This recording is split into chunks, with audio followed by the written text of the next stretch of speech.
peace must be our goal and our guide. And all that we strive for as a human family, dignity and hope, progress and prosperity, depends on peace. But peace depends on us.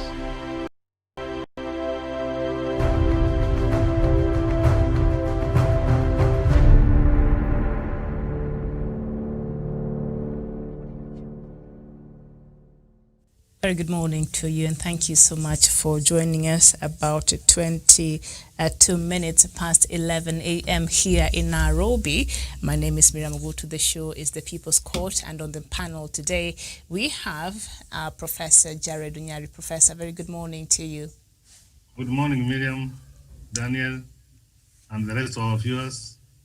All right, very well. And also Daniel Wesonga, our very own correspondent and investigative journalist there. Daniel, good morning.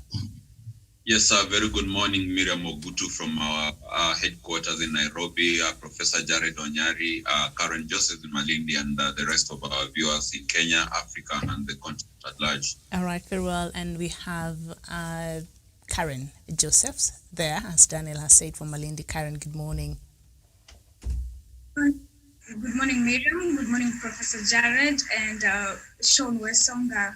Good morning. All right, thank you so much. So this is just a continuation of the conversation we had started there early in the morning in regards to this, advice that our Chief Justice David Maraga gave to President Uhuru Kenyatta to dissolve Parliament, and our Parliament not meeting the threshold of having two-thirds gender rule, and something there, Professor mentioned during the earlier conversation that we're not able to really make a follow-up that perhaps will tie into this conversation that we're going to have right now and interrogate really. Is there a wide scheme of regime change by Chief Justice Maraga and everybody else who is in support of this advice that he gave to the President? And Professor, you said Chief Justice has known this since he was appointed as the Chief Justice here in Kenya.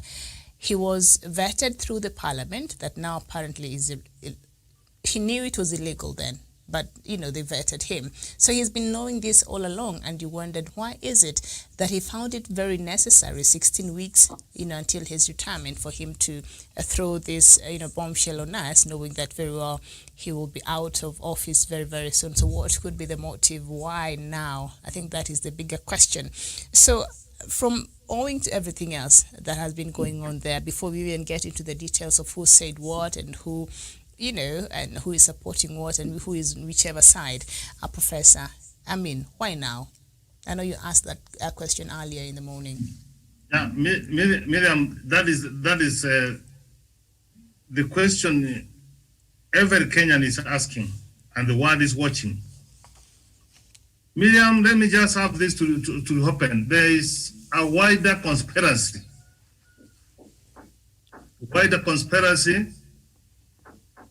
To change the regime in Kenya. Why am I making this kind of remark? Miriam, how can you have 6 petitions? Kenyan is sleeping elsewhere. This point in time, this one files, this one files, this one files. Miriam. And when these cases are filed, they are always in the limelight and the newspaper. So every other Kenyan who want to file knows that the case has been filed. That is one point, Miriam. 2, Miriam, all cases which are filed in court, the Chief Justice is aware. Parliament, the Parliamentary Service Commission had filed a case in court, Miriam, trying to see the kind of orders which were issued. Were they meant for this Parliament or the last Parliament? Miriam, even if the case did not have merit, why don't you hear this case? Dismiss, say it was meant by this Parliament. Then perhaps the members of Parliament will proceed to act. No, but you find out he ignores this. Miriam, even in his opinion, he has written Miriam, he is aware that it will cause pain And he talks about there is no pain without gain. Meaning, who is this forcing you to inflict pain on the people of Kenya? So there are some forces elsewhere which are pushing him. And of course, these are George Soros. And as Dr. Masanga puts it, if you eat money for the mafia, they will come for you. You can't eat and you run away with it. What am I trying to say, Miriam? The case I'm trying to point out is this. Look at the situation in the country. You want to tell me that the Chief Justice is the only visitor in Jerusalem? That he doesn't know what's happening in this country? Miriam, if the old Chief Justice does not know what happens in Kenya, then in Kenya we are in trouble. We are in trouble. I must speak the truth. We are in trouble. Why? He knows very well IPC at the moment as it is dysfunctional. So you say that we go and have 290 constituencies and 47 counties and election? Miriam, there is something you can see here. Either someone is pushing them or they want to frustrate the legacy of President Uhuru Muigai Kenyatta. Miriam, look at the prevailing economic and political situations in Kenya today. Surely, Miriam, does it warrant for us to go for an election? Yes, you could have said, yes, the petition is here. He considered like this, and he did that for some time to come and make this an opinion. Who tells him that he's the only Chief Justice in this country? We never have. We had Gicheru, we had Kwachi, we had Gijuru, we had Mutunga, and him is going, and tomorrow we'll have a Chief Justice. The other Chief Justice could have made that kind of advisory. Even if Miriam, okay, is fine, you have this for parliament. Even if we are going to elect tomorrow, we are not going to have the two-thirds majority. The registration will not be there. So Miriam is trying to antagonize the members of parliament, is trying to antagonize parliament and coerce them. And in fact, Miriam, members of parliament have been making their efforts. The fact that they have been coming to making bills and coming to parliament, and once a member of parliament does not attend the parliament, does not mean he does not support the bill. We have had cases where members of parliament or the Senate, they do miss. Miriam, from where I stand, if you cannot be guided by wisdom, then it means there is this wider scheme, which is after causing the regime in Kenya, frustrate the legacy of the president. Hear this, Miriam, and I can nearly try to connect this one with the deputy president. Why? Here the MV for Kandara, Alice Waume, he says he will resign. Why haven't he resigned when he knew very well that parliament was not properly constituted? Here Kimani Ichung'wah says they are ready. Here what Avi is saying, Dr. Miriam. He said he has even gone ahead because the constitution does not give timelines when the president has to act. He said within 21, after 21 days, he will read wounds. Because I don't think the right-standing Kenyans will go to demonstrate because the president has not dissolved parliament. Miriam, there are so many problems facing this country. All right. More than that, that he will go to cross parliament. Then Miriam, it tells you they are carrying a brief from someone. And they have been given time and what time to execute. So what I can only say as we go ahead, this is a wider scheme. Even beyond Maraga, he has been in this country. And as I said in the other show, Miriam, anything which has been done from 2013, when Parliament was improperly constituted, it is a narrative in law, Miriam. Even himself, he could have shown the way, he could have read the way by saying, I am resigning because the entity which did what? Which fettered him was not properly constituted. Miriam, to me, from where I stand, this is a conspiracy. This is a wider scheme to frustrate the regas of President Uhuru Muigai Kenyatta. But it has given us a perfect opportunity because we are going to come out of this stronger than ever before. And the regas of President Uhuru Muigai Kenyatta will be there whether you like it or not, because it means well for the country. I rest my case. All right, thank you, Professor Jared Onyari. Daniel, I'm sure you've been following this this news item. You're not here early in the morning. I mean, it's still morning, but on our earlier show there.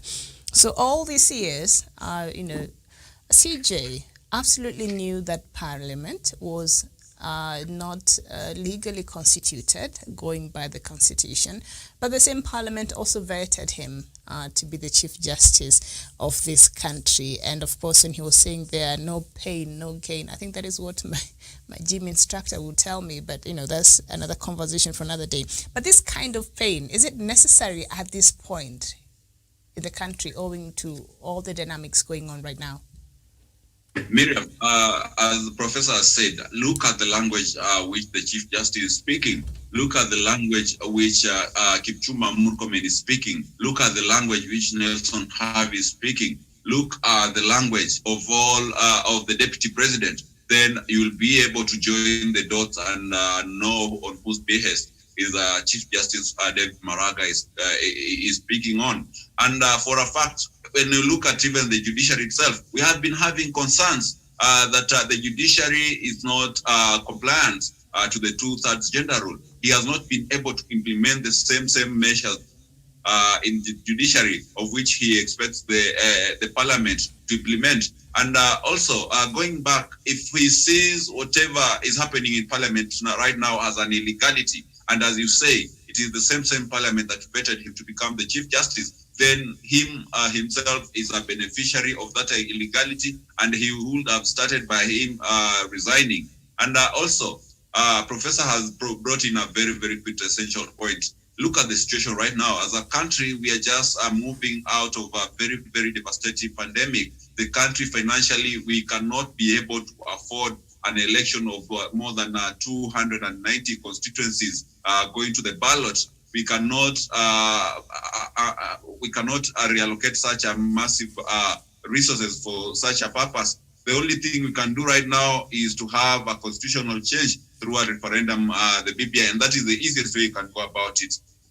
And also looking at it also, just bringing on the table such a discussion when he had over 4 years to bring this topic, to solve this mess, and he only has less than 2 months before he can go for his terminal leave. It brings something suspect on the table, because when you look at it, automatically it's going to plunge this country into a constitutional crisis, and therefore we shall be left in a dungeon, in a deep dungeon where we do not know the way forward, because the Chief Justice is on his way to retirement.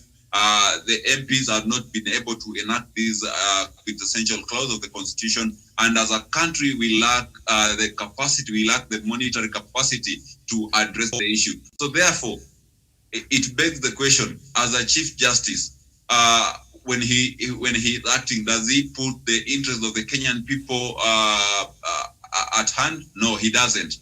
Does he consider that the country needs stability and is really trying to go back on its feet economically through the COVID-19 pandemic? He does not consider that. And therefore, I agree totally with Professor that the Chief Justice David Maraga is being used to undermine the government, and he knows that the decision that he has taken to advise the president to dissolve the parliament will cripple all the other arms of government, therefore leading into a paralysis in government operations. And as it is right now, if his advice to the president was to be tenable, it means that the MPs will cease to receive their salaries. There's no way the Treasury can be able to advance salaries to the MPs. Any decision being made by Parliament remains null and void, and also it removes the legitimacy of the presidency. So, in short, it puts the government into a state of anarchy, which is not something that this country might want, especially putting in mind that we only have like 2 years before heading into the election. So therefore, when you look at the timing of this decision by Maraga, when you look at people who are at the back of it, people who are pushing, who are speaking in the same tone and drift as David Maraga, when you look at the technicalities that the breakdowns that it is hell-bent to make, then you know quite well that he's being used in a very bad way to instigate some kind of a judicial coup in this country, something which might not go well with the leadership of the country. We ought not to allow it to happen. We must first of all consider the interest of the people of Kenya. We must consider the interest of the Republic, and that is what Maraga should also consider. All right, very well. Thank you so much there. Karen, the timing of this advice by President to dissolve Parliament. What do you make of it? Miriam, it's just not the right time for us to do that. And I agree, it's a wider scheme, because if you are to look at some interview we talked about in the morning, one of our leaders had some interview, and his worries were on the two-thirds gender rule. And if you're to connect that with some other lawmaker who is ready to march to Parliament, and some other person who is also ready to resign for this whole thing, you should know that it involves a lot of people and it's a conspiracy. And I agree totally that it's meant to frustrate the legacy of our president. But just the way Wesonga said, we need to put the interest of the people first before our own. And I see this whole thing, people came up with this whole plan to create chaos. This will, if it is to happen, it will cripple the whole system. And crippling the whole system, what do people say? During his reign, during his era, such a thing happened. So it's meant to purely frustrate the legacy of the president, but we are against the parliament being dissolved, because the impact of the government, the parliament getting dissolved are just not to be ignored, Miriam. All right, very well. So, of course, this letter or this advice by Chief Justice to President Uhuru Kenyatta to dissolve Parliament has really attracted a lot of mixed reactions from across board, Kenyans and also different political leaders. So I'll start with just some few on the front pages there of the Daily Nation today and what they said. Speaker Justin Muturi, he said PSC is convinced that the matter shall be resolved lawfully and calls for calm and sobriety in order to avert national anxiety. And then Beta Member of Parliament Millie Odhiambo, she said the matter has now gone to the President, who will decide to dissolve or choose to dilly-dally and save Parliament. And then Makueni Senator Mutula Kilonzo Jr. said Mr. Maraga acted prematurely and in a hurry. He should have exercised extreme caution. And Taveta Member of Parliament Naomi Shaban said the President should not follow the advice by the Chief Justice. Where will the extra special nominees sit? Professor, pick any of those reactions. Yeah, Miriam, you can hear what Kenyans are saying, Miriam. That this advice was ill thought. We are not saying that it is not legally bound, but it was premature. I agree with the Mutula Kilonzo Jr. that it was premature. He could have consulted widely. And I hope that's what the president is trying to do, to consult the word. Miriam, at the end of the day, we have got a country. That's more important. Mm. And what we need to do is to have a secure and a stable country, Miriam. Mm. Miriam, you have heard me say, and let me just repeat away and say that the COVID-19 is a pandemic. It is equivalent to war, a serious war with our neighbor, Miriam. Miriam, when we are at war, do you dissolve Parliament? There are some of the decisions the president may want to do within those 90 days. What is he going to do, Miriam? But you have already responded the parliament. From where I sit, Miriam, you know, when we don't have the president, when we don't have parliament, do you know who takes charge? The Chief Justice. Is this the way you can govern a country? Don't you have extra wisdom? Don't you even use common sense?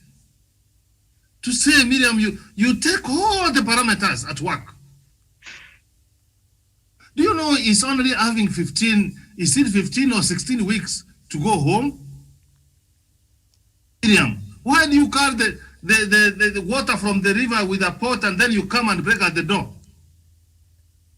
What they could have looked at, let us see how it goes. What will happen if the second wave comes, Miriam, of this pandemic? We have had it coming in other countries. What are we going to do? And remember, when these members of parliament will dissolve, if the president decides to dissolve, you know they are going to do campaigns. They are going to have rallies. Do you know the countries which have ignored? You saw what happened in Uganda. Oh yeah. When the parties were carrying primaries. Nominations, the primaries. Remember, we will start from parties. Then we go for a general election, Miriam. Is that well for the country? Is that advice? Was it tandem with what's happening in the country? Why was he losing the reality? So that's why, Miriam, from where I sit, you cannot convince me that this is a conspiracy between the deputy president and the chief justice, because it seemed to tarry.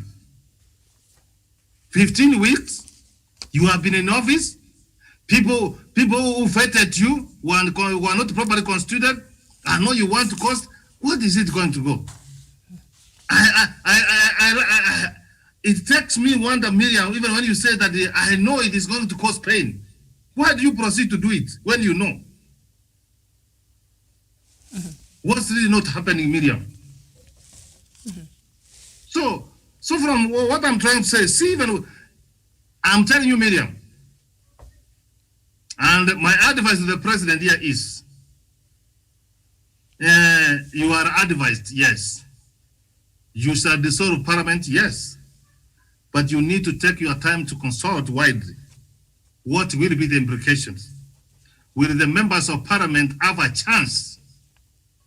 Because they have shown the government sides, Dwara has been moving the bill, so it means even the government is committed, will they have a chance to pass that one so that you don't put a country into chaos? Remember, Miriam, also, the Chief Justice is a human being, is a worker. When these members of parliament come to parliament, Miriam, they take mortgage. They take car loan, which is paid for 5 years. What are you trying to tell people?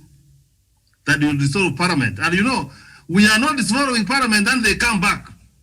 In fact, 70% of the members of parliament, they lose the chances of coming back. So, Miriam, you look at socially and politically and economically on what you want to do to people, and you find that it is not. That is something which we need to do. I've said Article 27, subsection 8. You don't enact registration on its own. It affects other chapters. And that's why I agree, Miriam, why I have been a very, very strong proponent of PPI. We can be able to say, what do we do with this section? What do we do with this section? Do we increase or we don't increase? We are conversing.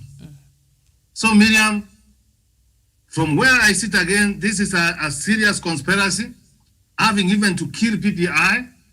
When you kill PPI, Miriam, it means you don't stand and mean well for the people of Kenya. It means you support corruption. It means you don't want us, you support divisive elections, Miriam. Miriam, you don't want us to have shared prosperity and all those agendas. So, Miriam, you can see the concern of Kenyans. Even you can see when some of the lawyers in this country, they cannot agree.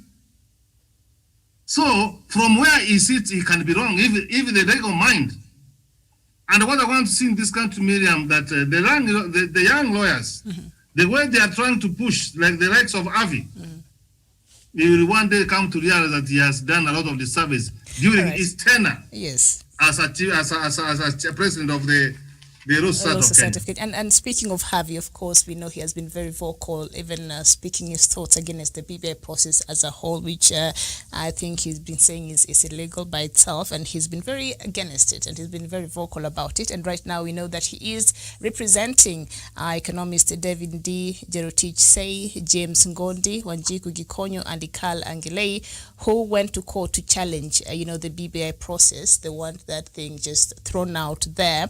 And of course, Nelson Harvey is their lawyer. So after that advice to the president by the Chief Justice, of course, Nelson Harvey, the president of the LSK, has been very vocal about this matter.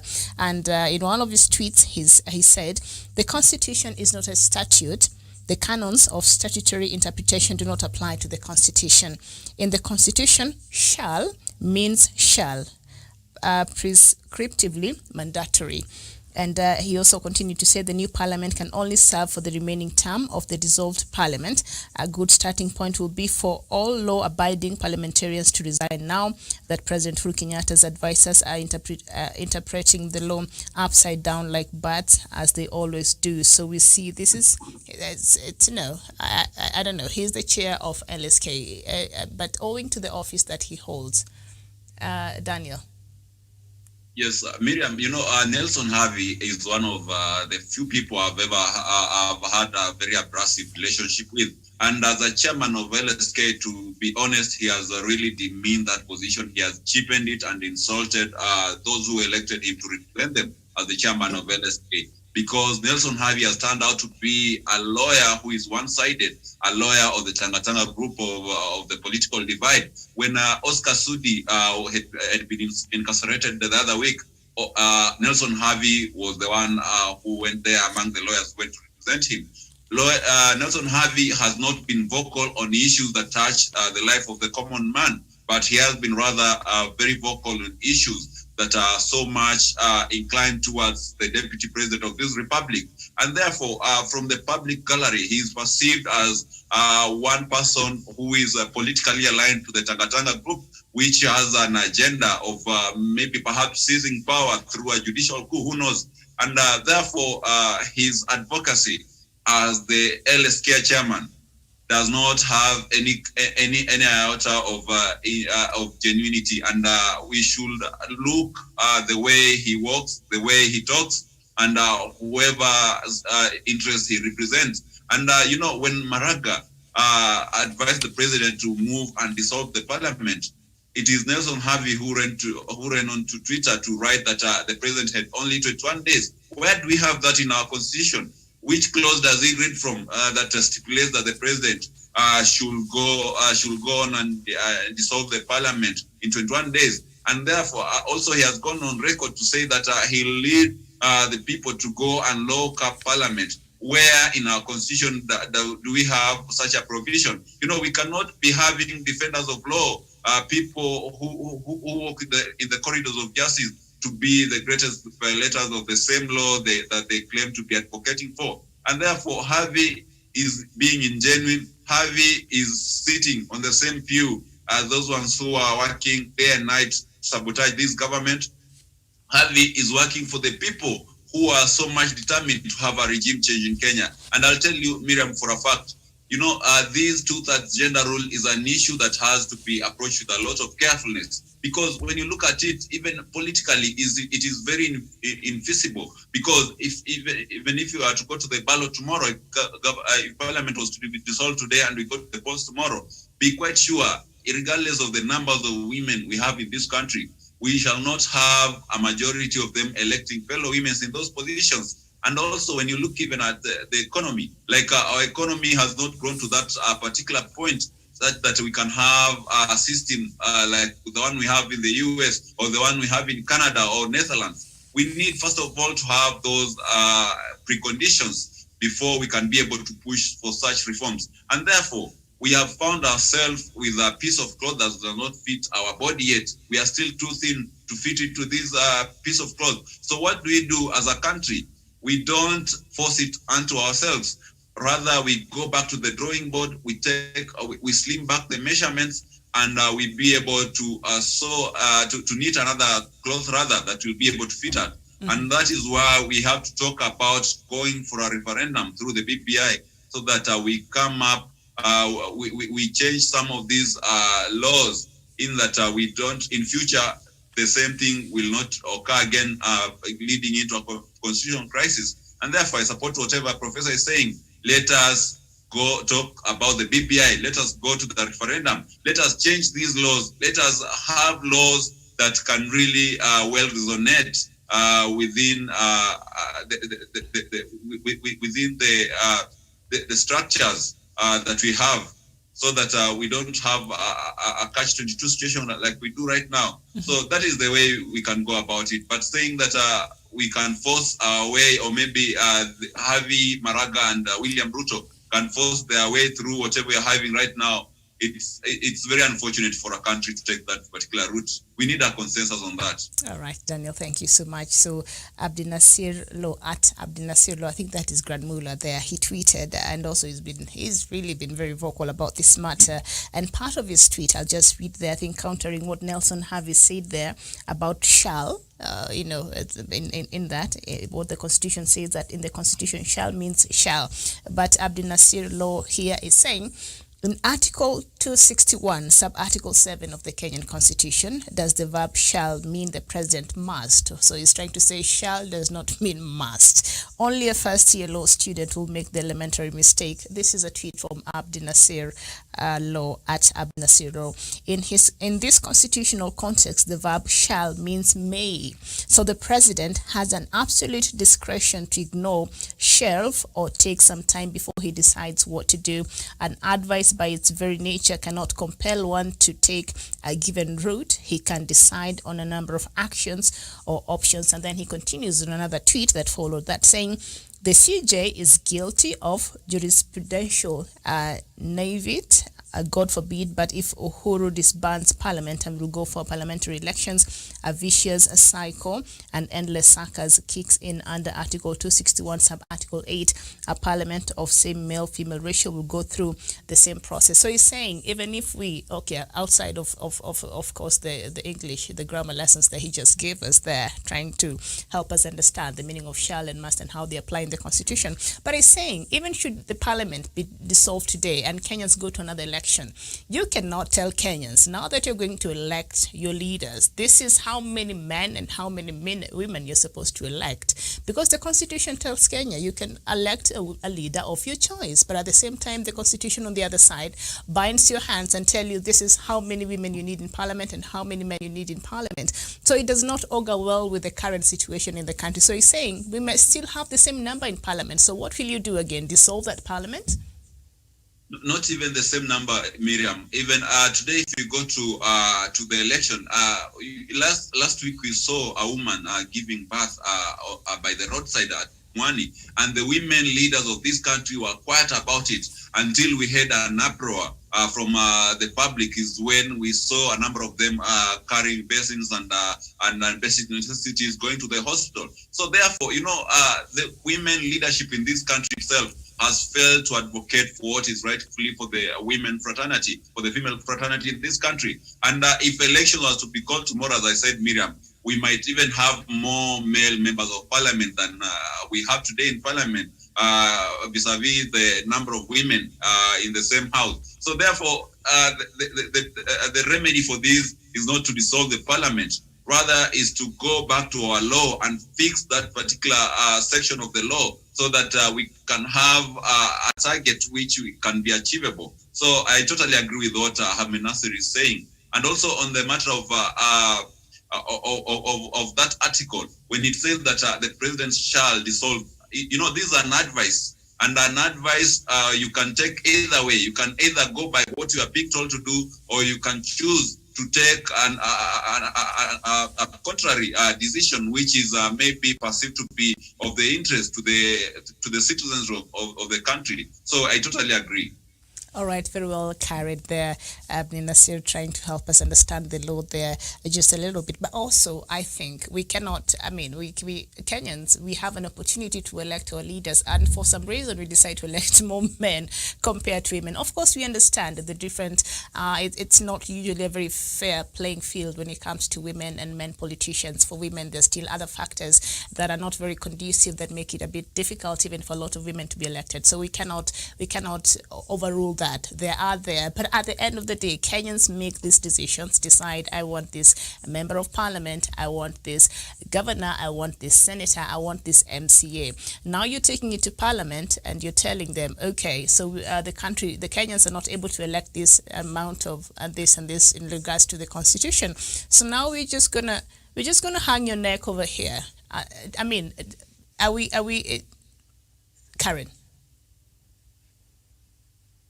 Okay, yeah, Miriam, I agree totally with what they're saying, that you cannot force a Kenyan to elect a particular person or, pick women, because we said this earlier, the mentality that we Kenyans, how we have been brought up so far, the community, the state of community right now, our culture is not there yet. So what you can do is just change the law. We can fix the law, just the way Wesonga just said. We can fix the law with some target that is realistic, that is practical, that is achievable. But saying that we must do this, it's not practical in the kind of world we're living in right now. So that is what I have to say, Miriam. All right, very well. Ina Hassan, thank you so much. And the rest of you who are watching, please keep sharing your thoughts there. We shall be reading them as we interact with the rest of the panel. And you're saying, absolutely, it won't work at all. The process will remain the same and with the same results. Ina Hassan, you're also saying this order is a pure case of a game of musical chairs. Professor, even if President Uhuru Kenyatta decides to take his fourth option, according to the options we were reading there earlier on in our earlier show of what President Uhuru Kenyatta has, and the last one was for him to dissolve parliament should the worst come to the worst, and should the other options not very viable, and should he do that and we go to another election, Kenyans will still elect how they've been electing for the past elections and the past years. That will not change anything until that part of the law is perhaps reviewed. So shall we just continue dissolving parliament, because this is what might happen even in the future if this section of the law is not really looked, because Kenyans, I don't think we will change a lot of our perception on how we decide to elect our leaders. Thank you, Miriam. Let me ask Miriam first a question to you. What if your mom or your dad advises you to kill someone? What will you do? You take that advice? Don't you interrogate yourself? Don't you ask yourself why you need to do it? Or you will just do it because your mom or your dad has said? So the president, the way Nasir and Mura is trying to say, is not obligated, Madam Miriam, to go by that advice. And let me just have this to say, Miriam. In fact, we are being unfair to Parliament. In fact, Parliament, let me tell you, Miriam, the duty of Parliament is to legislate, have an oversight role, and represent people. Miriam, the Parliament has passed over 50 registrations. So you want to tell me that they were against making this one?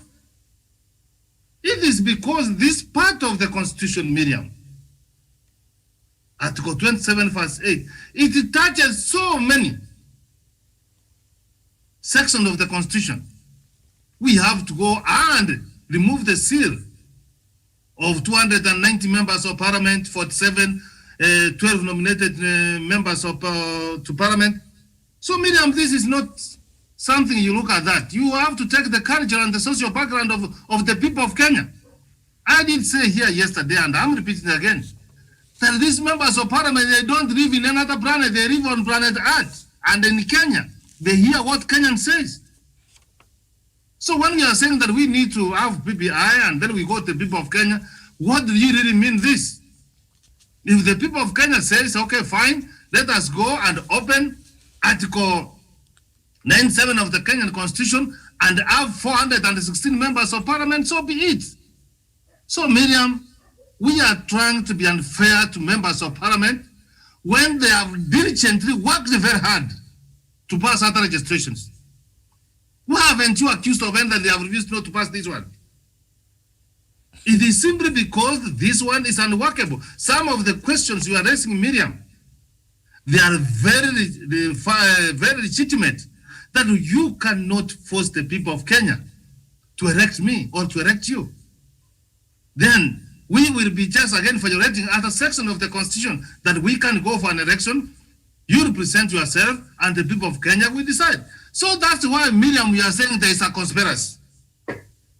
Even when you know very well. Miriam, yesterday I was engaging someone. We had a conversation and he lives in UK, and I was trying to ask him, how does it work there? And she did assure me that even there, they are also having challenges.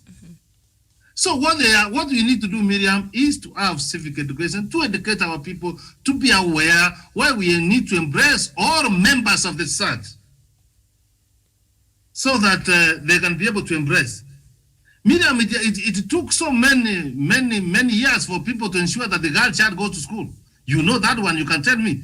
You are to have your brothers, and then your brothers will continue, and then you wait. And to me, I argue then, the person to be given the first priority should be a girl.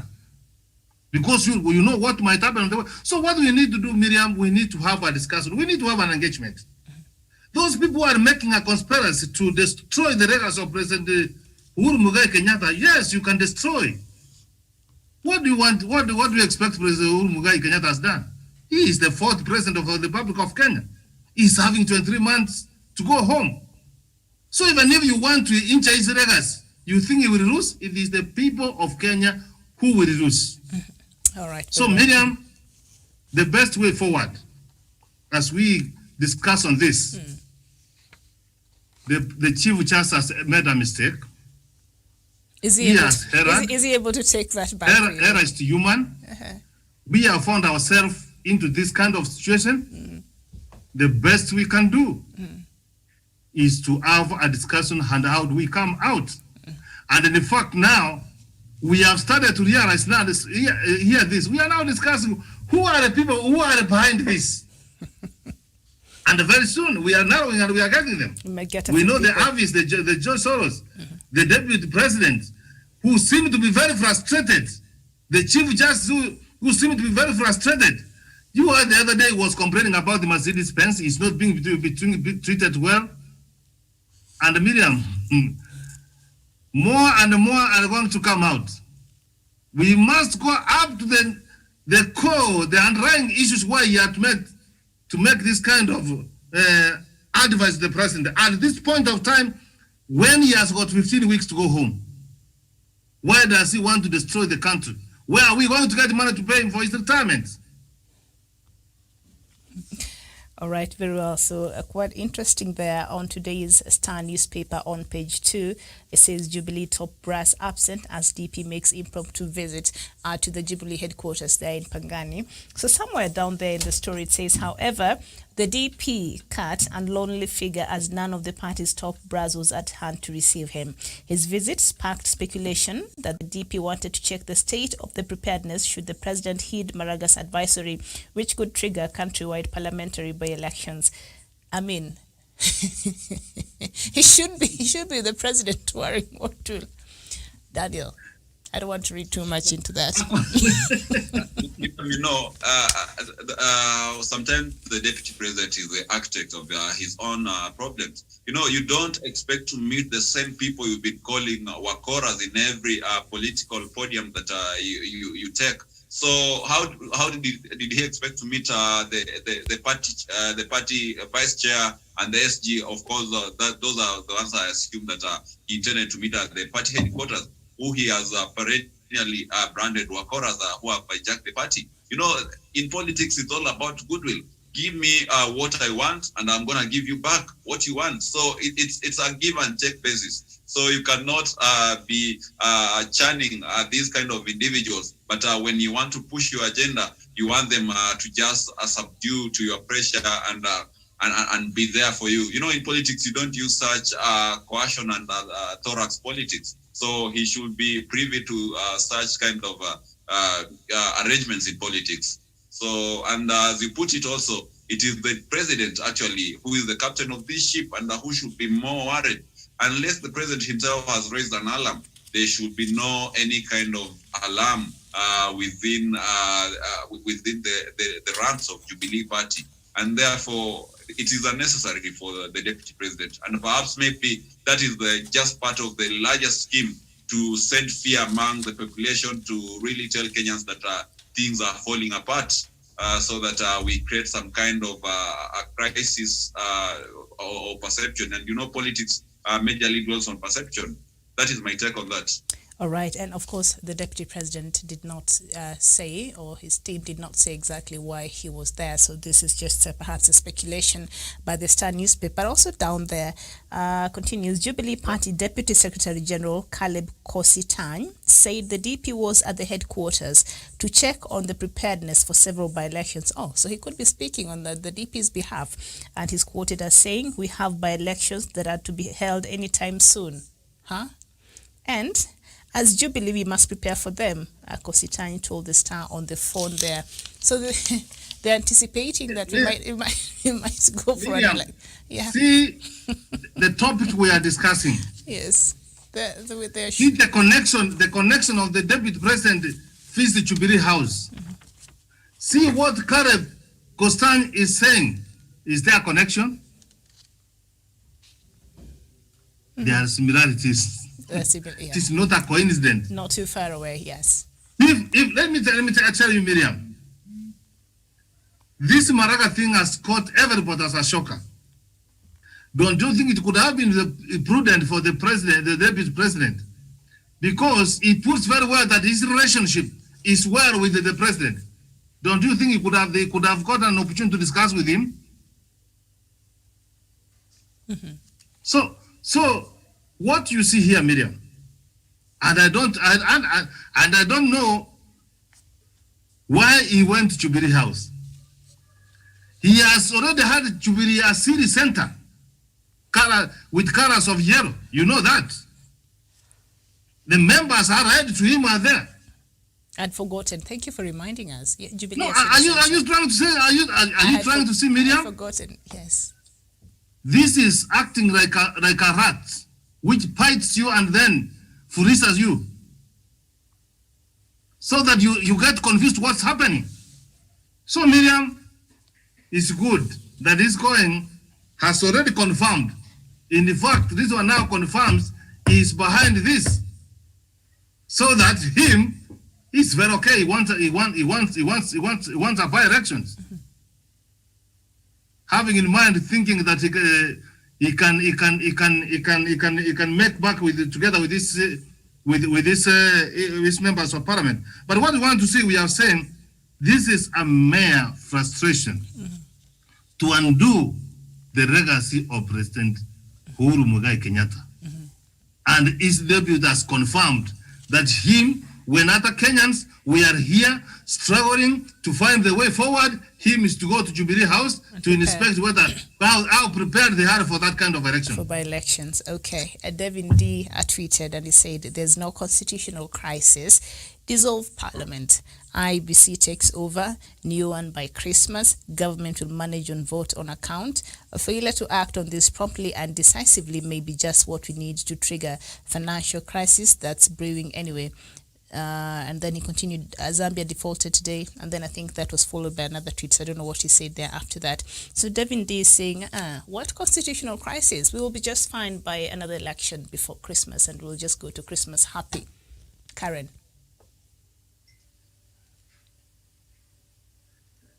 Karen, are you there? Yes, Miriam. Okay. Yes, go ahead. Devin D is saying, yeah, President Uhuru Kenyatta should dissolve Parliament, because there'll be no constitutional crisis. But we're not just looking at a constitutional crisis. There are other factors that are coming into play that are could be of quite an impact to Kenyans. I don't know. What do you make of this tweet by Devin D? Yes, Miriam, you're very correct. Not only shall we have a constitutional crisis, but so many other crises. And I think they are being so shallow-minded if they are to focus on only the constitution. I mean, if they are to say, we just dissolve it and no, it's not like that. Things are not done that way, Miriam. When you are about to make a decision, you need to think, just the way Professor Jared said earlier on, you need to think of the economic impact, the social impact, and political impact. So if we are to look at this issue keenly, we notice that so much chaos will come out of it. And it's not just the right way to go. So, and another thing is, if we are to dissolve it, how sure are they that the next parliament, will get through this whole thing? So the impact of just dissolving the parliament will not be only constitutional, but it will affect so many other things. Like I said, to cripple the whole system. So it's a misleading advice. All right, very well. And we know, according to our constitution, should we change how a parliament is constituted? Because this two-thirds gender rule, I don't know. I mean, even parliament, we've seen a lot of times during that vote, there's lack of quorum, and I think perhaps a lot of our members of parliament have been cowed in a way. They've not come out and really spoken about the reality in the ground. So instead, a lot of them chose to stay away during the voting, of that two-thirds gender rule there. So perhaps that is what might have brought this problem that we're having here. They are not ready to really address this matter head on in regards to the reality we have when it comes to the electorate in this country. But now, should we change, how parliament is constituted according to our constitution? Then we have to go to a referendum.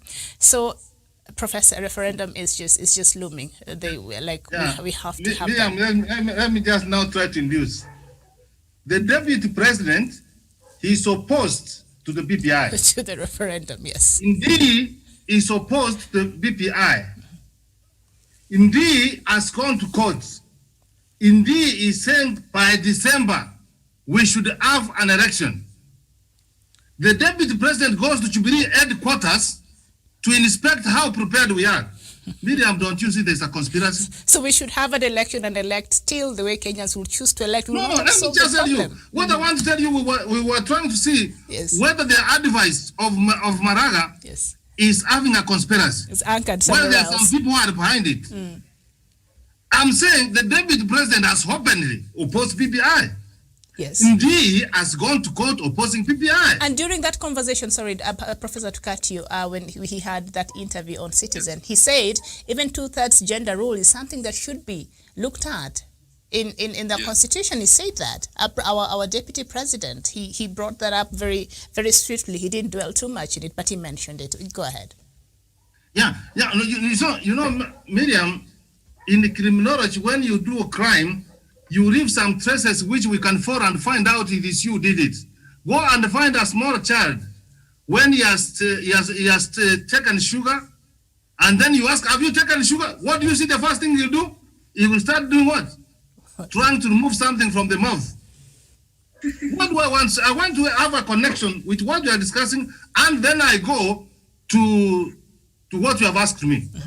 How I'm trying to say that the deputy president is openly opposed to PPI. Indeed, is openly opposed to PPI. He has even gone to court to file a petition. The deputy president, when he was being interviewed by Joe Agay, he said the elephant in the room, what is the problem we have, is the two-thirds gender rule. Then Miriam, indeed, is saying that the president can dissolve parliament, and then by December we are having another parliament. With the same member of parliament. Yes. Then the deputy president goes to Jubilee House to supervise how prepared are we for an election. A serious conspiracy. Miriam, I do care for this country. And you normally hear what Dr. Masanga says. and you hear what I say, that some people can conspire and come and evict you from your home, and you lose your property, which you have bought, simply because of this divisive election that Kenyans cannot wake up one day, they go for an elections, they elect the leaders, and then we go forward and take our country forward. We are having an opportunity. A constitution, Miriam, is a social contract. It is not a must that what we passed 2010 that we implement. We have tried to implement, and we find that there are some areas which cannot be implemented, Miriam. I have told you the members of parliament have done their part. In fact, they have registered more than 50 pieces of the laws of this country. So it means they are working. And then we find, Miriam, the two-thirds gender rule is not working. Don't you think it is high time that we look at our constitution? And the best we are having that opportunity is through PPI. Then we go for a referendum. You are dissolving parliament. You have checked how prepared were we. You are now going. The other one is saying by December we can have it. I can tell you, Miriam, a fact that we are having 22%, and we are only remaining with 8% to make 30%. I am sure, Miriam, that we will go for that referendum. We can even have 15%. Mm-hmm.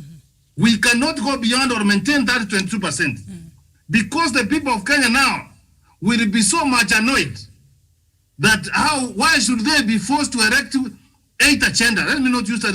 Why should they be forced to elect men or women? They will be so much annoyed. Mm-hmm. So, Miriam, what's required? For us to implement that part of the constitution, Miriam, we need to talk to one another, not at each other. We need to be sober. Indeed, he's an economist, and someone who has studied economics is someone with a clear mind. He has been together with the prime minister. I know he was left behind outside the handshake. You know, Miriam, people are so bitter. I don't know why people should be very bitter again for their country for no apparent reason. So, Miriam, we need to be sober. We need to ask ourselves, remember, Miriam, we have had 3 parliaments now. 2010, that was the 10th parliament, which was there in 2010, 2011, which was there in 2012. They did not enact that. We have had the 11th parliament. They have not enacted that. We have had now the 12th parliament. They have not enacted that. Then it means, Miriam, there is a problem. There is a problem. So the best we can do is not to rush to get an advice. You advise the president. I hope if the deputy, the chief justice, and I know they have got this opportunity, Miriam, when we say that the officers are independent, it does not mean that they cannot be able to sit over a cup of tea and have a discussion. And then they find the way forward. But you can see, these are the people everybody putting in the direction, and that's not the way of taking Kenya forward, Miriam. Is it not too late for that cup of tea between President Uhuru Kenyatta and the Chief Justice? They should have been that. It is ordinary, Miriam. Can you take that advice back really right now, the Chief Justice? Can he do that? Can he do that by the law, the Constitution? Can he take that back? What? He can? You know, Miriam, what we need right now is some kind of consensus. We need to come on the table and amicably be able to solve this issue. Because if we take the route that William Ruto's allies are suggesting, then it's very, very divisive and counterproductive. Because it doesn't matter, no matter how many times you shall go to the ballot. But if you keep doing something with the same method but expecting the same results, then you are doing a no mean feat.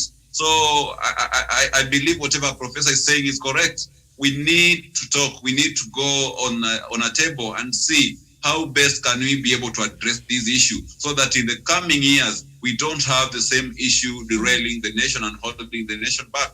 And I want just to draw your attention to the chronology of how these two-thirds gender rule Malay has brought, and look at it in contrast to whatever was happening also to the revenue allocation. And you will find out that the same players who are agitating in a very opposite direction to what the government was agitating for. The same players who are now saying that let us break the parliament so that we go home, we are ready to go back to the ballot, we are ready to be elected. But what does the law say about IEBC? Because Miriam, right now we cannot dig our heads in the sand and pretend that IEBC as constituted right now can be able to hold an election. Because look at even the commissioners, they do not meet the threshold that is required for them to conduct an election. If anything happened, then it will collapse. So what we need to do, first of all, is to reconstitute IBC, of which the law says that it should be done 2 years before a general election. And then after reconstituting IBC, we need to subject our constitution to a referendum so that we address this contentious article of the constitution. And from there, after we iron out these issues with the constitution, we can be able now to work towards whatever we shall have agreed on, to work on that and achieve it. But right now, as it is, we shall be chasing a very unachievable goal, which will only derail the nation of its resources and also put it under leadership crisis. And also one thing to look at it, Miriam, is that this 2020 constitution is a new constitution, and just like a house, when you build a house, it is subject to renovations and checking where there's some leakages, where there's some maybe you have to demolish and maybe put up a few adjustments here and there. So we cannot just say that because we promulgated this constitution in 2010, we are going to use it as wholesale. We are not going to alter it. We are not going to change any section of it. So perhaps we should go back to the review. We should change some laws that have been bringing us at loggerheads as a country.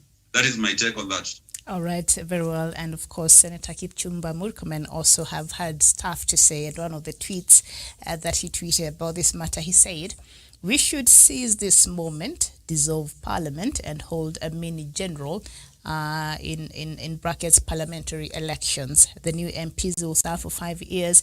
And in 2022, we only have presidential and county governors and MCs election." I don't know if you even understand what he's saying. So I'll repeat that. We should seize this moment, dissolve parliament and hold mini general parliamentary elections. So he's saying the presidency can stay, but we can hold a mini parliamentary elections, and then the new MPs will serve for 5 years. That will mean we start counting from when the elections will happen until past 2022. In 2022, we only have presidential and county governors and MCS elections. This suggestion, is it even viable, and can it complicate matters even further?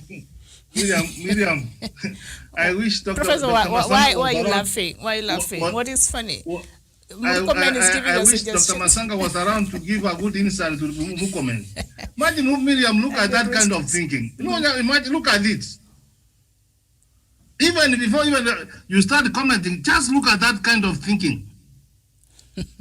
And there's a law. Imagine he's a lawyer. I no wonder Dr. Masanga says some people buy papers. I can agree. And for the record, I can agree, and I need no need to doubt. They just under which constitution, which law says that? So we'll be acting outside of the constitution that now we imagine. Look at that. Which is more evil? Which is a lesser evil or a more evil? Not to comply with the lesser pain, as the CJ said, it will cause us pain. Which will cause us lesser pain? And of course, when this debate ensued, he has been having quite a very extreme tendencies of a pendulum. He has been swinging from far left to far right at a very high frequency. And when you look even at his tweets, he has not been quite consistent. And I think is what happens in our system, where he copies maybe a perspective from this kind of lawyer and then from the other one. And then when he tries to bring up together a piece of maybe of a perspective of his own, it comes out as something that does not even make sense. And I think when they talk about dissolution of government or of parliament, what it means is that all the laws that this parliament has made since its inception become null and void. And therefore, it means that many of policies that the president has signed into law are all annulled, and they become nothing. Therefore, it has a very, very big impact on the legitimacy of the president, and also on his legacy. So whatever Murkomen is saying cannot even be, it's not even tenable when you try to look at it. It cannot work in whichever way you chop it. So I think these guys who are so much predetermined to have some kind of an election, some kind of a coup, so that they have some numbers, they scoop some seats before 2022, in that it enables them to have an easy time to sail into presidency for their favorite candidate. And that is something that cannot happen, Miriam. Well, the same way we were able to work around the revenue allocation formula, the same way we should be able to sit down and work out this one also. Well, the CJ there in his letter and on his advice to the president, he said no pain, no gain. So perhaps Senator Murkomen thought that will be a lesser pain to the people of Kenya. I don't know how. I don't know how. But also just part of what Abdul Nasir, tweeted. It's not that we're using his tweets for anything, but he had very interesting insights there on what he thinks of that advice by the CJ. And part of what he tweeted, he said, so what are the options? One, the president has no obligation to dissolve parliament. A transitory advice from one body to the other can never trigger mandatory consequences. Second, the president, taking into account Maraga's past, must see him as a judicial anarchist. So what he's saying is that judging from the CJ Maraga and perhaps his relationship with the executive, which we know has not been the best. So he's saying, he should not, judging from all of that and what has been happening there, then the president should see CJ Maraga as a judicial anarchist. He perhaps did not mean well while giving this advice. Yes, it's very correct, Miriam. And of course, Kenyans are privy to the fact that the relationship between Maraga and the president has been very acrimonious. And much of this has been stemming from Maraga's own side.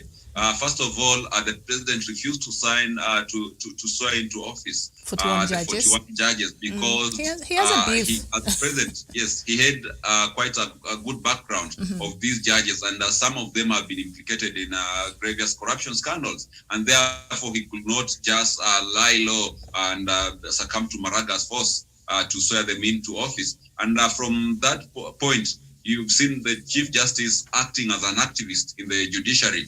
Really being brutal to the presidency, and when he goes ahead to say that there can be no gain without pain, then we have to critically look at it, and our point of concern is this pain. Which kind of pain is he meaning? We've had enough pain. I mean, can he even avoid pain at all, if possible? Yes, and that is why, from my perspective, Miriam, in the process of inflicting pain to whoever he means, this pain trickles back to Kenyans. It's Kenyans who are suffering. If in case we go to an election today, it is Kenyans who are going to pay a price by having a very hefty expenditure in terms of the electoral process. And if even it goes the other side, that the country now becomes ungovernable because all the system has collapsed, it is still Kenyans who will be deprived of basic services in terms of governance. So Maraga should not settle his cause. He should not use his differences with the various arms of government to settle scores to inflict pain onto Kenyans. That is what I can say on that. All right, very well. So we've seen there everything that has been happening, and we know President Uhuru Kenyatta has been very particular about his legacy that, he has vowed time and time again, certain things that he feels he wants to leave to be remembered with and as his legacy. One of those is the Big Four agenda and also a united Kenya. President Uhuru Kenyatta has said that time and time again. And we saw a couple of days ago, of course, we've talked about that, Devin D and 3 other people went to court, so that to stop the BBI process. And we've seen not just him, but several other people go there before. And now we see this. President Uhuru Kenyatta's legacy, is it at stake right now, Karen? I don't know if you have Karen, but Professor. Okay. Yes. Thank you, Miriam. Before I even answer on whether the legacy is at stake, I want us to understand that those who are against the BBI are simply saying that they are against the youth getting employment. They are against. They are supporting. Can you get me? Yes. All right. Yes. Go ahead. All right, very well. I think we're having a problem there with your signal, Karen. So, can you still hear me? Maybe not, Professor. On the same, President Uhuru Kenyatta's legacy here, is it under serious threat or it's doing just fine? Miriam, the legacy is on course. As we speak now, where is the president? He's in course. He has been in course for the last 3 or 4 days, trying to invest projects. I saw him yesterday giving one of the schools 50 million.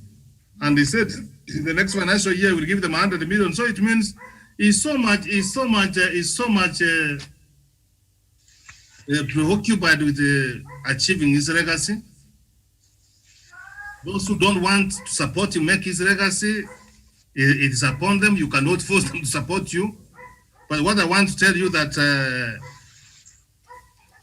the Chief Justice cannot force people to make laws to elect one other people in whichever way. He cannot. He cannot. He cannot. And what we need to do, we proceed. He has given his advice. We are still digesting his advice. We respond to him, and this is what the president is going to do. Mm-hmm. He's going to say that I've received your advice. I've looked into it. And when the time comes, I will dissolve Parliament.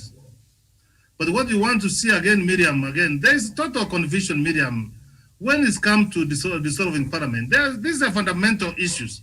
Under the old constitution, fine, but under the new constitution, we took away these powers from the president. So on that, Miriam, let us not read too much. The legacy for the president is going on. It will only puncture, but we are focused because no Kenyans who want that by elections, apart from the Tanga movement and people who don't mean well for this country. I have not seen anybody who means well for this country saying that now that we have not, imagine, Miriam, there is no urgency. I'm telling you the truth. There's no urgency let us suppose he comprise, we will go and elect those members of parliament. Mm-hmm. They know they are going home in August, 2nd Tuesday in 2022. You get that one? They should have not enacted. Then we come, we find we have not achieved 2/3 gender rule. Then we dissolve that parliament. Then we have another one, which will go to 2027. So the best way, as Wesonga is saying, it is just a conversation. It's just a discussion. What we need to do we need to remove Article 97 so that we raise the number of members of parliament? Or do we just remove Section 27, that part which says elective? We remove elective and remain with appointive. It is much easier, Miriam, to deal with appointive. Miriam, let me tell you. Do you know most of the government institutions up to now, we have not complied with 2/3 gender rule? This thing can be done progressively. We can be there and we will make it. Remember, Miriam, the chameleon and the tortoise, when they were walking to Noah's Ark, and the sunguras and the giraffes and the rest and the cheetah, the elephant which walks very fast, they had all the equal opportunity, and all of them, they entered the ark. So at some point, time and time, as we move, we will be able to comply and embrace 2/3 gender rule, and then we expect that one. And what I've told you, what other countries have done, it is through civic education. It is giving people opportunities. And let me tell you, Miriam, what our sisters need is equal opportunities. They don't want anything else. I have said, Miriam, in 2013, 2017, we did not even have one female governor, but now we have 3. That is an achievement. Maybe 2022, we can have 5 or 6 or 7. We did not have senators. We are going to have 10 or with that one. We will do it gradually, because when they do that one, they graduate, they perform very well. That is the only way. And I think the Chief Justice, if he has read law, I know is frustrated. They did not give you the Mercedes-Benz. They did not respect you when you were coming for this national holiday, the Chief Justice. But remember, we have what a country to leave behind for your grandchildren and Kenyans' children. That was too extreme. And the president, I'm praying for you that God will give you wisdom and come out with a decision which will take this forward, the country forward. We are at the impasse of the revenue allocation. You chipped in with the prime minister and other parties. Let him now, as Musalia Mudavadi said, let him just bring the political leaders so that every Kenyan voice matters, so that we address this, so that we don't antagonize each other. All right, very well. So even as President Uhuru Kenyatta is contemplating that, we know what his deputy is doing. But these are just some of the options that he has, and that is according to the senior counsel Nzamba Gitonga. He says the president, option number 1, can go to the High Court to seek a stay order on the CJ's advisory to dissolve Parliament. Option 2, Mr. Kenyatta can also use Article 216, sub-Article 7 of the Constitution, which does not bind him to a particular time frame, to bid his time. And the third option is the president can also subject the proposal to public participation as provided for under Article 10, public participation, that means referendum, right? And then the fourth option, finally, he can dissolve a parliament as advised. And from what we have been, from the headline, one of the headlines this morning is that President Uhuru Kenyatta, Raila Odinga, and yes, on the standard here, I think it's somewhere up here, a bombshell, big 3 go very mute. And Professor, early in the morning, you said that is wisdom, Daniel. Yes, Miriam, according to what you have read there from Senior Counsel Nzamba Gitonga, that is very correct. And as much as these agents of maybe regime change, these guys who are so much keen to see this country as a leadership system crumble, might be so much determined to see at the end of the day that their mission comes into being. I would like to tell them that it is very, very difficult, and that at the end of the day, President Uhuru Kenyatta will be able to complete his term and leave a legacy behind his 10-year tenure as the president of this republic. Because first of all, he gives a simple example. The clause does not give any time frame on which the president should dissolve parliament, and he can use that to be able to govern the country going forward, as we discussed.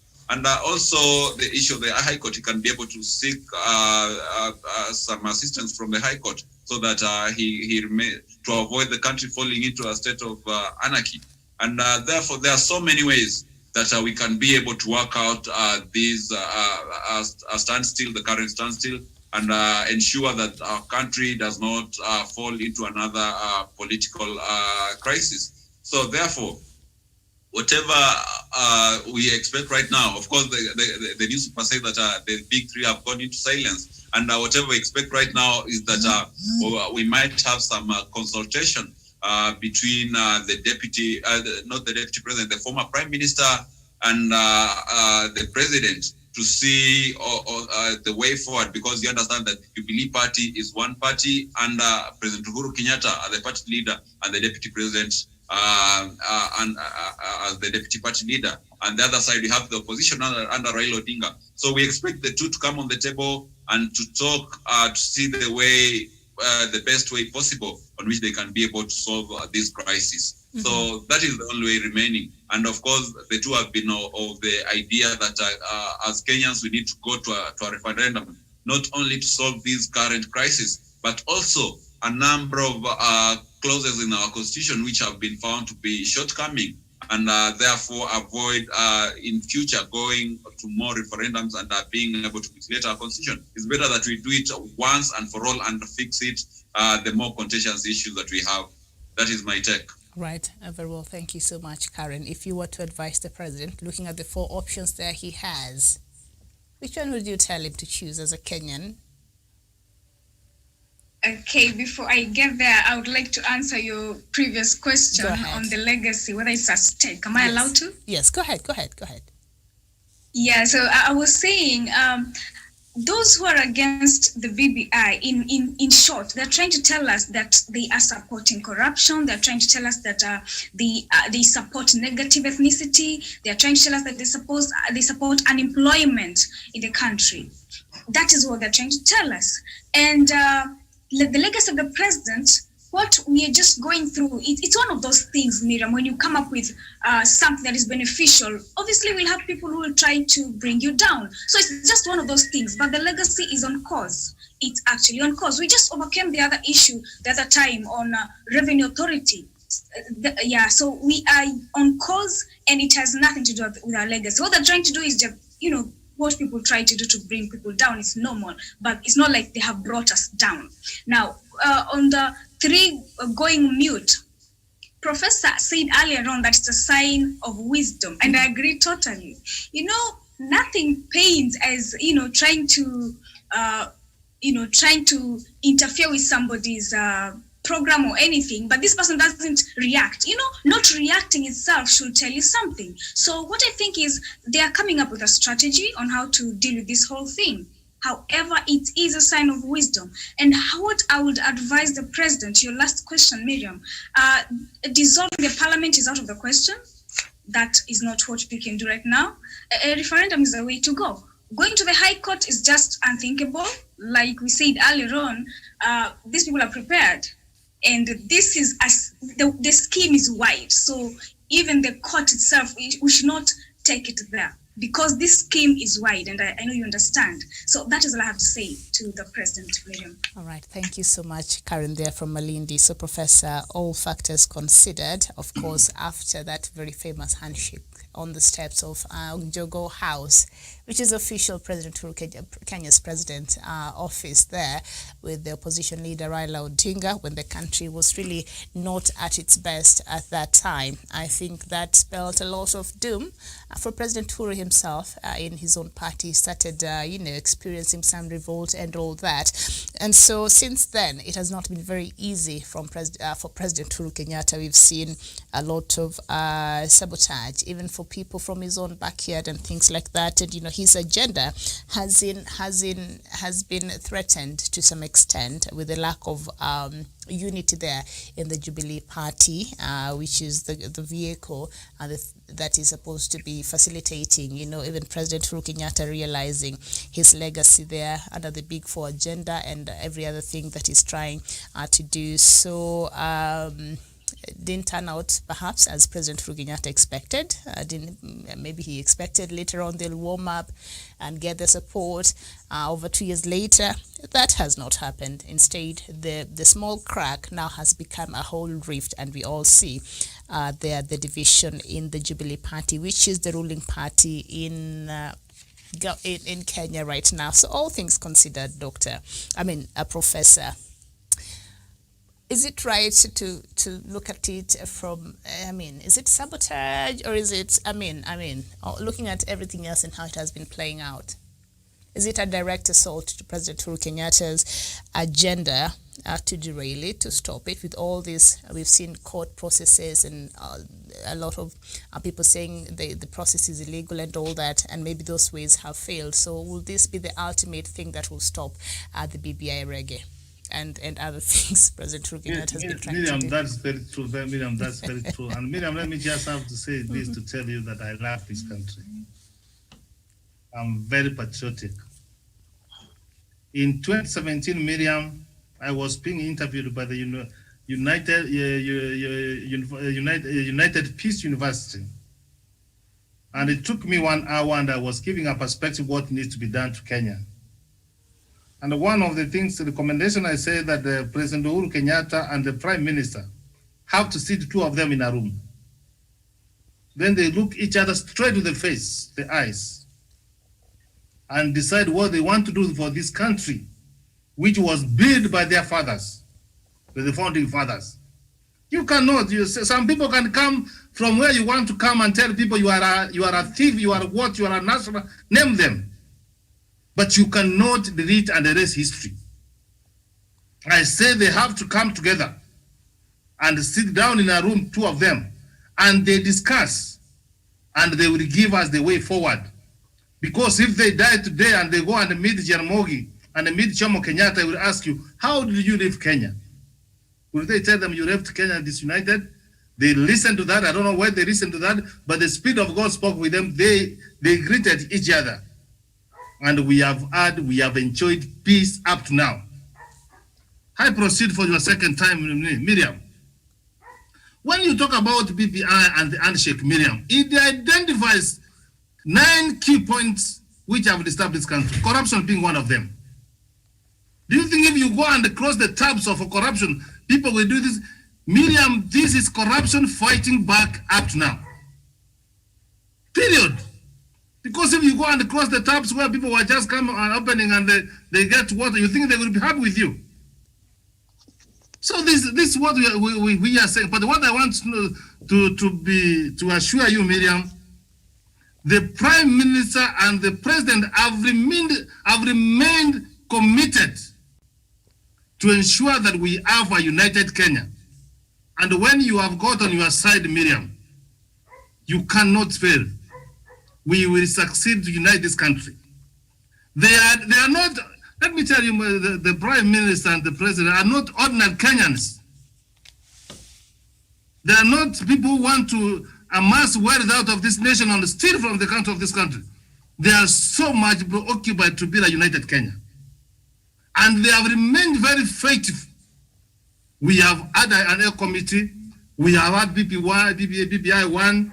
We are proceeding to wait for the report to be handed on. And for sure, Miriam, Parliament is not going to be dissolved. It's not, and you need not to fear. I've given you this God one bank and you withdraw money and use. We are not going to solve this country. We don't want to send the country into an anarchy. Time is against us. We don't have time to waste for such a simple thing that you want to dissolve Parliament because of the two-thirds gender rule. What a narrow thinking is that, Miriam? We want to take this country forward. We want how we can create employment for our young people. We want people to feel they are Kenyans. We want to do away with the divisive elections so that we can go for an election and we can contest. We want to have shared prosperities. We want to have national ethos as a people. So you don't just come with this one. So what I want to say, Miriam, have no fear. Because the constitution, you know, the law is a harsh. It cuts this side and cuts this side. The president is not mandatory.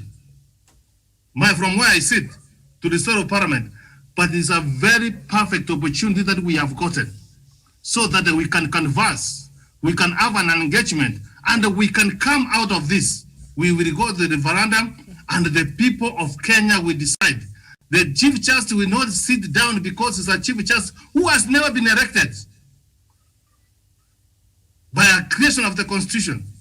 That you advise you go and dissolve Parliament which is properly constituted because of a symbol of two-thirds gender rule. So Miriam, the handshake is strong. Those who are fighting, it is corruption which is fighting back. Miriam, the other day they were talking about KEMSA. Where did they go?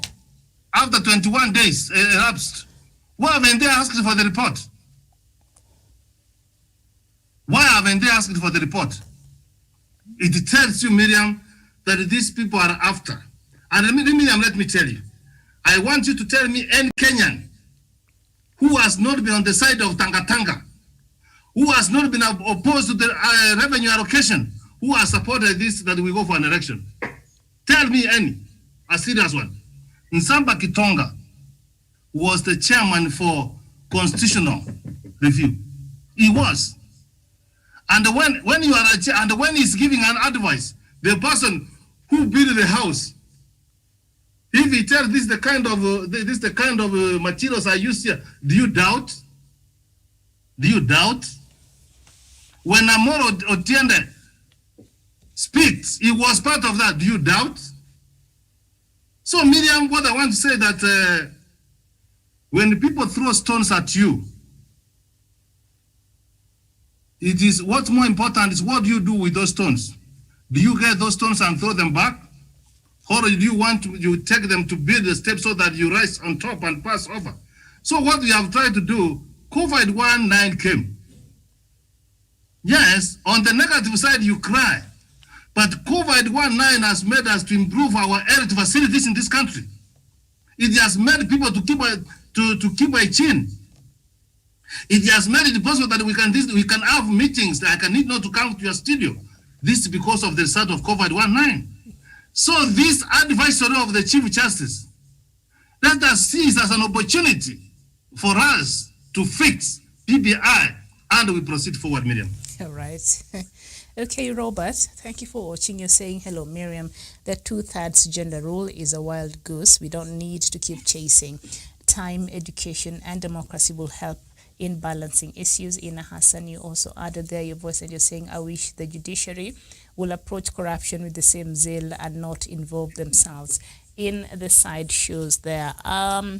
Karen, as we conclude, what are your parting shots on today's show, even as we look at the wider scheme of regime change by Chief Justice Maraga and going to everything that we've talked about? Is a wider scheme on regime change in the offing from where you stand, or from where you sit, rather? This is my parting shot.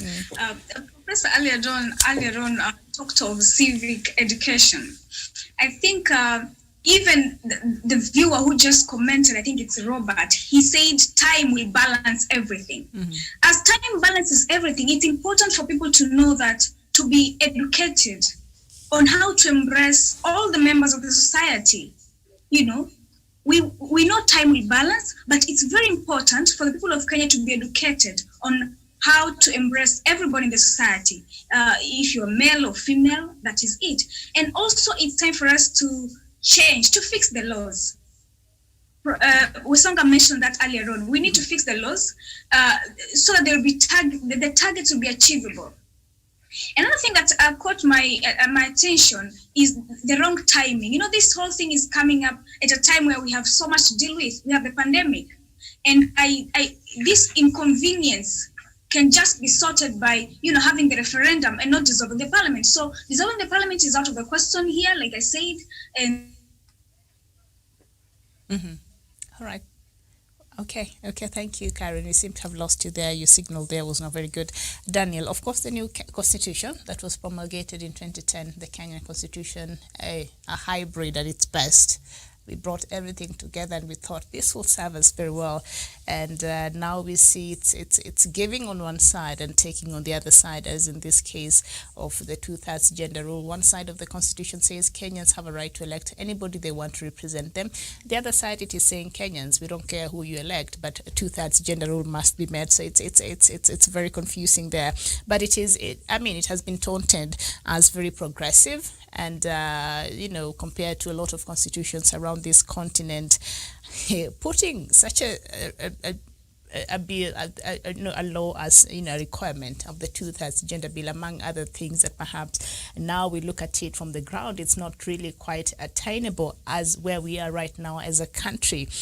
Were we over ambitious while we were, you know, putting up this new constitution, and also looking at everything else that we've been, you know, all these things that we've been looking at today, and even after, you know, the CJ, you know, advised President Uhuru Kenyatta to dissolve Parliament. From where you sit or where you stand, whichever way, is it possible to say that perhaps there is a wider scheme of regime change there that perhaps has been in the offing for a while? Or is just the constitution at work? Yes, thank you, Miriam. And from my school of thought, I'll start with the last question. Is there a regime change scheme in all this? My answer is yes. And there is a conspiracy by some few individuals within government and outside government who see these shortcomings in our constitution as the weak points where they can be able to sabotage the current leadership. and be able perhaps to perpetuate, to progress their own agenda. And that one cannot be disputed. Number two, when you look at this question of the two-thirds gender rule, it has both a political and a cultural angle. It's not entirely a legal issue, because, you know, before we can be able to tell our people to make sure that when you are going to elect people, make sure that you elect this number of women or female representatives as to men. We have to make sure that our people are educated. As Professor said, it took us some time before we started giving our girls equal chances in the matters of education, in matters of employment as our boys. And it was quite a journey. And we had a lot of civic education. We had a lot of advocacy at society level, and all that helped to bring us to the level where we are today in that realm. And therefore, also in matters of leadership and representation, we have to follow such particular route, because these are progressive achievements. We cannot just wake up overnight and decide that tell Kenyans that tomorrow you have to make sure that for every one male member of parliament you elect, make sure that you have 2 female member of parliament. It cannot work that way. It has to go through some way of a progressive journey, and also we have to ensure that our level of literacy, our level of economic wellness resonates well with our policies. And therefore, there's a need to review these particular clause of the Constitution. And it's majorly a political solution that will see us reach some kind of consensus. So perhaps now it is a time for self-reflection. It's a time for the president, the former opposition leader, to come on the table, and other leaders of the society to come on the table and be able to chart on the way forward for this country. But on the president's legacy, I would like to just say briefly that it is on course. The president is going to finish his term. He's going to deliver to Kenyans the Big Four agenda, and whatever has been working hard to live as part of his 10-year rule that he has had since 2013. So therefore, there should be no worry that perhaps we shall go into an election before 2022. That is my take. All right, thank you so much. Ombiro David, you're quite agitated, but thank you. We appreciate that you're watching a few minutes, this afternoon, a few minutes to 1 p.m. here. Thank you so much. And you're answering to Ina Hassan, and you're saying all members of parliament should go home. In fact, they are the disaster in this country. Thank you. We welcome all divergent views, and we appreciate you watching us this afternoon. Professor, as we conclude. Miriam, thank you. And people are allowed to have their mind, and the people who speak the same yes or no, you will have a problem. Let people have divergent views. That's our views, and if you are persuaded to be good, fine. And if you don't find them, that's be it. What I want to say, Miriam, this is a societal problem. This is a problem to do with the society. And Miriam, today, let me tell you, if it happens that today we take it back, we allow only women to vote and men not to vote. I want to tell you how it become a sad problem and why we need to go in educating our people. You will see the results which will come, Miriam. Women will elect men, and we will have fewer women. So I tell you that I teach development studies, I teach gender and development, I teach women and development to both girls and boys in my class. When I start that subject, I always ask that section 27, subsection 8 of what they think. Then Miriam, the boys can be very serious. They say there's no need to give them these things free seats. There's nothing like that. And then we finish, and then I persuade them this. Is there anybody who hates his mother or her sister? Do you know the engines of the economic development of this country is women? Do you know some homes in these countries are women? Do you know the people who have educated us are our mothers? Why do you hate these kind of people? What you only need to do is to give them opportunity. And I see my student, this one, sinking, because even that one, I find that some boys who have been educated by their mothers and their fathers are responsible. This is only what we need to do to change the paradigm shift on how they think. Miriam, and I want the people who are listening to me, we don't need to dissolve parliament. We need to know that a society which discriminates against its members, men, women, old, young, the fiscal challenge, you don't go far. So this is a societal problem we need to embrace, and you can agree with me. When we focused Miriam on the girl child, go to university these days, especially these model 2 programs. Whom do you find in large numbers in class?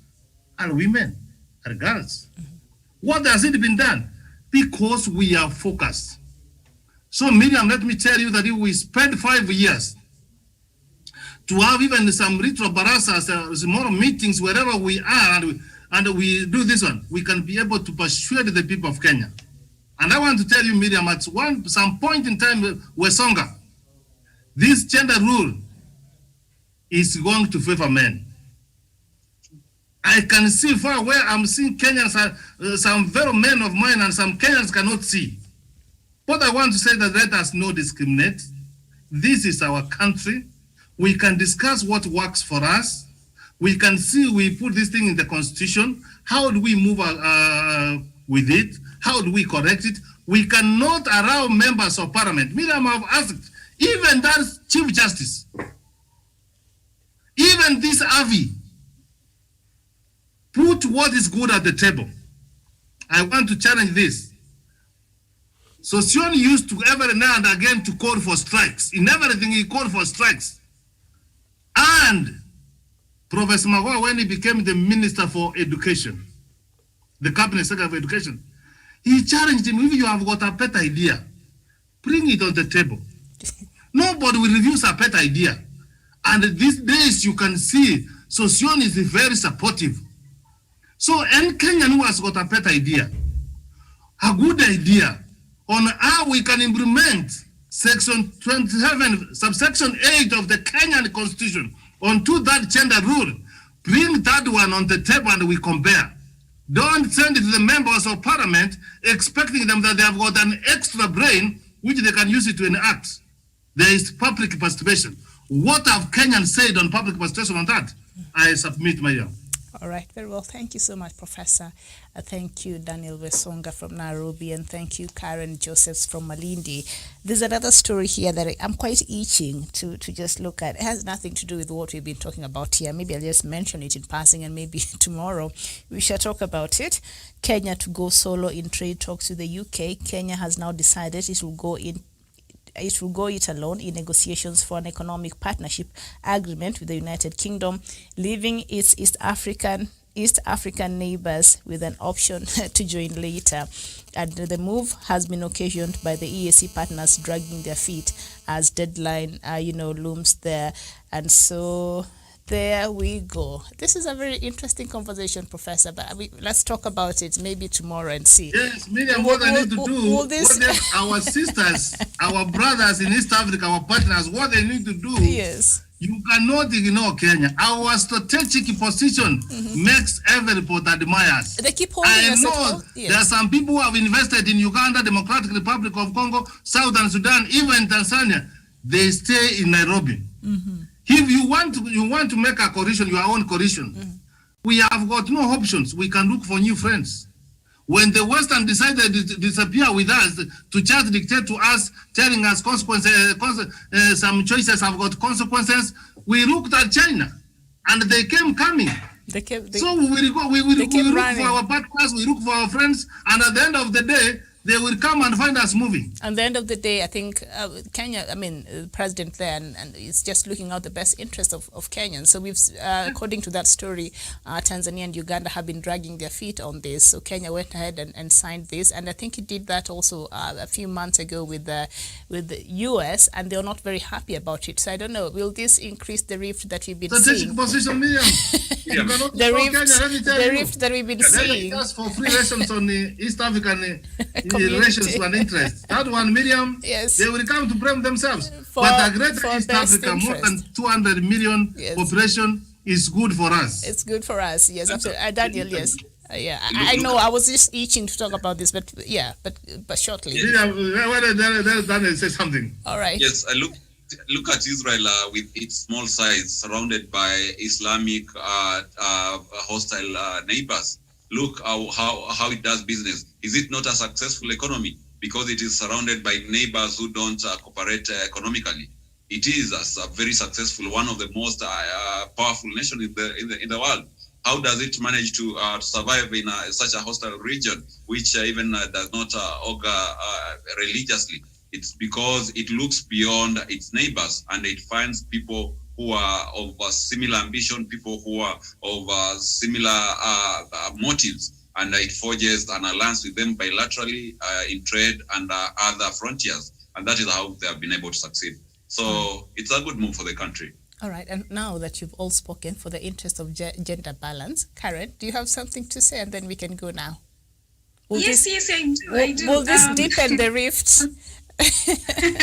Yes. You read my mind, Miriam. Yes. On the issue of Kenya doing the signing, we are aggressive in nature. That is, we're just aggressive. We're just capitalists, Professor has been saying it here that a good Kenya is a good Tanzania is a good Uganda. So I do not see them, why should they even be worried? Because they'll also gain some way. What the problem is, they didn't act that fast. But we are all going to profit from all of this. And then there's this statement earlier on we were talking about, Miriam, before we go, there's no gain without pain, Are you taking us back there? I don't want any pain.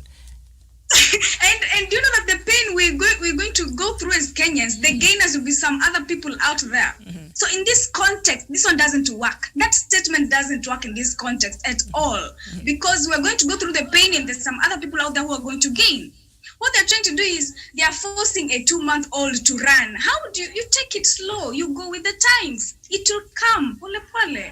Yes. All right, so Karen, asante sana. So anyway, the other East African neighbors will have an option to piggyback on that and join Kenya if they want. But I think we shall look at this conversation perhaps in our next broadcast. Thank you so much, Ina Hassan, and the rest of you for watching us. This has been my opinion, rather our opinion. Or the People's Court, rather. And we've been looking at the wider scheme of regime change, just trying to see this pronouncement, this advice by Chief Justice David Maraga. What implications does it have? And are Kenyans ready to make sure they vote in while they consider the 2/3 gender rule there? Because at the end of the day, Kenyans get to decide who they want to represent them. So that really, we all agree on that. So thank you so much. And even should President Uhuru Kenyatta decide today to dissolve Parliament, will that have solved this part of the Constitution? So that is just some of the things that we've been looking at. Thank you so much for your time and for joining us, Professor Jared Onyari. Always a pleasure. Thank you, sir. And Daniel, thank you again. And also Karen there from Malindi, thank you. My name is Miriam Ogutu. A very good afternoon to you.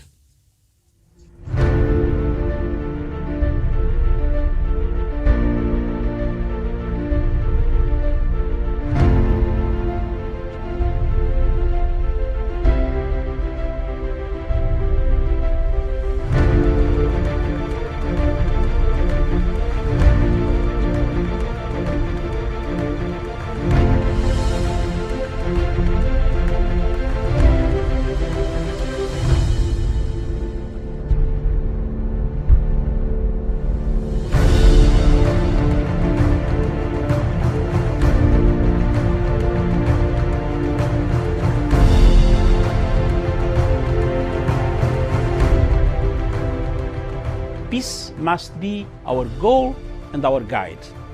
And all that we strive for as a human family, dignity and hope, progress and prosperity, depends on peace. But peace depends on us.